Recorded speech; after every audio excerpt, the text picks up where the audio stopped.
Hi all, मैं ये किताब sociology themes and perspectives use कर रही हूँ सोशियोलॉजी के लिए, पढ़ाने के लिए। और ये बुक बाय एम हार्लम बॉस है। और आपको इस किताब के बारे में पता ही होगा, ये ऑरेंज बुक है। एक ब्लू बुक भी है जो कि बड़ी किताब है।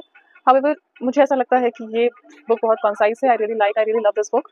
और इस बुक में जो कंटेंट्स प्रोवाइडेड हैं, जो सोशियोलॉजी के रिलेटेड थ्योरीज और सोशियोलॉजिस्ट के नाम और जिस तरह से बताया गया है, अगर उसको अच्छे से कर लिया जाए तो ये बहुत ही अच्छी फाउंडेशन देता है सोशियोलॉजी में।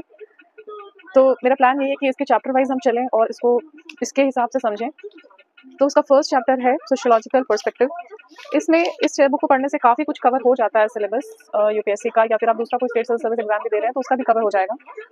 तो ये फर्स्ट चैप्टर है सोशियोलॉजिकल पर्सपेक्टिव। तो मेरा प्लान ऐसा है कि मैंने इसके हिसाब से नोट्स बनाया हुआ है, तो हम उसको वन बाय वन कैसे उसमें पढ़ाया है, क्या समझाया है, वो देख सकते हैं। तो इस पर्टिकुलर चैप्टर में जो है, इसको स्टार्ट किया है कल्चर एंड सोसाइटी से, सोशियोलॉजिकल पर्सपेक्टिव को कुछ बेसिक कॉन्सेप्ट्स के साथ में।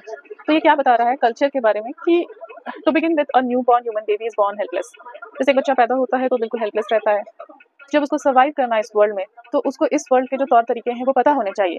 तो to survive it must learn the skills, knowledge and accepted ways of behaving of the society into which it is born. जिस समाज में हम पैदा हुए हैं तो उसका कुछ अपना तौर तरीका है, उसमें कुछ स्किल्स है, नॉलेज है जो पहले से समाहित है, उसमें ऑलरेडी है वो चीज़ें, और कुछ एक्सेप्टेड वेज ऑफ बिहेविंग है। तो जब हम इन सभी चीज़ों को जोड़ देते हैं तो सोशियोलॉजिकली हम इसको उस सोसाइटी का कल्चर कहते हैं, तो culture of that particular society. Ralph Linton has explained about the culture of society in these beautiful lines, where he says that the culture of society is the way of life of its members. It's the way of life of its members, the collection of ideas and habits which they learn, share and transmit from generation to generation.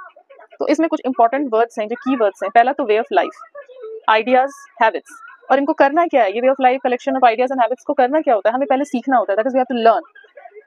जानने के अलावा, उसको सीखने के अलावा, those ideas must be shared among all its members and then they have to be transmitted from generation to generation, so that जो culture है वो एक जनरेशन से दूसरे जनरेशन तक जाए और वो एग्जिस्ट, मतलब हमेशा के लिए वो एक कॉन्टेक्स्ट बन सके जिसमें हम एक्ट कर रहे हैं। इसीलिए क्लाइड क्लखॉन ने कल्चर को डिजाइन फॉर लिविंग कहा है। It's a very elegant phrase. तो जब हम पैदा हो रहे हैं तो जीने के लिए हमें कोई फॉर्मेट, कोई टेम्पलेट चाहिए, and that template, that design for living, how do we live, is culture. Now, in order for a society to operate effectively, its culture must be shared by its members. अब ये culture को हमने सीख लिया, लेकिन हमने इसे share नहीं किया। तो ये अगर कल्चर शेयर नहीं होगा तो क्या होगा? Without a shared culture, members of society would be unable to communicate and cooperate effectively, and confusion and disorder would result. अब मान लीजिए मैंने कोई तौर तरीका सीखा और मेरे ही